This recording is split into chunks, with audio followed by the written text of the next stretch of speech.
കോഴിക്കോട്ടെ വെള്ളയിൽ ബൂത്തിലാണ് ഞാനുള്ളത്. 67-ാം നമ്പർ ഡിവിഷനാണിത്. ഇവിടെ ഏറ്റവും പ്രധാനപ്പെട്ട കാര്യം എന്നുള്ളത് ഹരിത ബൂത്തായിട്ടാണ് ഇവർ പറയുന്നത്. കാരണം ഇവിടെ ഇതാ പ്ലാസ്റ്റിക് വർജിക്കൂ, ഭൂമിയെ രക്ഷിക്കൂ എന്നടക്കമുള്ള കാര്യങ്ങൾ ഇവിടെ എഴുതി വെച്ചിട്ടുണ്ട്. ഈ ഭാഗത്തേക്ക് നോക്കുകയാണെങ്കിൽ നമുക്ക് കാണാം, ഭൂമിയുണ്ടെങ്കിലേ മനുഷ്യനുള്ളൂ, മനുഷ്യനുണ്ടെങ്കിലേ രാജ്യമുള്ളൂ, രാജ്യമുണ്ടെങ്കിലേ ജനാധിപത്യമുള്ളൂ എന്ന് തുടങ്ങി ഭൂമിയുടെ നിലനിൽപ്പിനായി പ്ലാസ്റ്റിക് ഉപരോധം കുറയ്ക്കൂ എന്നടക്കമുള്ള സന്ദേശങ്ങളോട് കൂടിയാണ് ഇവിടെ ഓരോ വോട്ടർമാരെയും വരവേൽക്കുന്നത് എന്നുള്ളതാണ് ഏറ്റവും പ്രധാനപ്പെട്ട കാര്യം. അതോടൊപ്പം തന്നെ ഇവിടേക്ക് വന്ന് നോക്കിയാൽ നമുക്കറിയാം, നേരത്തെ തന്നെ ചില പരാതികളൊക്കെ ഉയർന്നു വന്നിരുന്നത്. കാരണം പോളിംഗ് ഓഫീസർമാർക്ക് ഇവിടെ വേണ്ടുന്ന അടിസ്ഥാന ചെലവിന് വേണ്ടി ഒരു പണം നൽകാമെന്നുള്ള ഒരു തീരുമാനമുണ്ടായിരുന്നു. അത് 2500 രൂപ മാത്രമായിരുന്നു നൽകിയത്. ഇത് ഒന്നിനും പര്യാപ്തമല്ല എന്നാണ് പറയുന്നത്. അതായത് കുടിവെള്ളം, അതോടൊപ്പം തന്നെ ഈ വൈദ്യുതി നിലയ്ക്കുകയൊക്കെ ചെയ്തിട്ടുണ്ടെങ്കിൽ അതൊക്കെ പരിഹരിക്കുന്നതിന് ആവശ്യമായ ഒരു ഫണ്ടാണ്. പക്ഷേ അത് പര്യാപ്തമല്ല എന്നുള്ളത് കൊണ്ട് തന്നെ പല സ്ഥലങ്ങളിലും ഇപ്പോഴും ഈ വെള്ളമോ കുടിവെള്ളമോ മറ്റുള്ള കാര്യങ്ങളോ ഒന്നും വെച്ചിട്ടില്ല എന്ന് നമുക്ക് ഇവിടുന്ന് തന്നെ കാണാൻ കഴിയും. ഏതായാലും വോട്ടെടുപ്പിന് എല്ലാ ക്രമീകരണങ്ങളും ഇതിനകം തന്നെ സജ്ജമാക്കി കഴിഞ്ഞിട്ടുണ്ട് എന്നുള്ളതാണ്.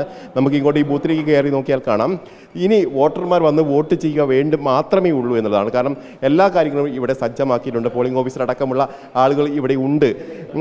സാറേ, എല്ലാം സജ്ജമായോ? എല്ലാം ശരിയാ എല്ലാം ശരിയാക്കി. ഇനി വോട്ടർമാർ എത്തിയാൽ മതി. രാവിലെ ഈ പ്രാവശ്യം ഒരു തരത്തിലുള്ള ബുദ്ധിമുട്ടുണ്ടായില്ല ആദ്യഘട്ടത്തിൽ? ഇല്ല വളരെ കൃത്യമായിട്ട് കാര്യങ്ങളൊക്കെ അവർ സെറ്റ് ചെയ്തിട്ടുണ്ട്. അവിടെ ഡിസ്ട്രിബ്യൂഷൻ സെൻ്ററൊക്കെ വളരെ കൃത്യമായിട്ട് ചെയ്തിട്ടുണ്ട്. സാമഗ്രികളൊക്കെ സുഖമായിട്ട് തന്നെ നൽകി കഴിഞ്ഞു. ഏതായാലും ഇവിടേക്ക് നമുക്ക് നോക്കിയാൽ കാണാം, വോട്ടിംഗ് മെഷീനൊക്കെ ഇവിടെ ക്രമീകരിക്കുന്നതിന് ആവശ്യമായ കാര്യങ്ങളൊക്കെ ഇതിനകം തന്നെ പൂർത്തിയാക്കിയിട്ടുണ്ട്. വോട്ടിംഗ് മെഷീൻ വെച്ചിട്ടില്ല, അതൊക്കെ അപ്പോഴും ആ ബോക്സിൽ തന്നെയാണുള്ളത്. അത് ആ സമയമാകുമ്പോൾ മാത്രമായിരിക്കും. രാവിലെ ഏതാണ്ട് 6 മണിയോട് കൂടിയായിരിക്കും നടക്കുക എന്നാണ് അറിയിച്ചിരിക്കുന്നത്. ആ സമയത്തായിരിക്കും രാഷ്ട്രീയ പാർട്ടികളുടെ സാന്നിധ്യത്തിലൊക്കെ ആ നിലയിലേക്ക് പോവുക.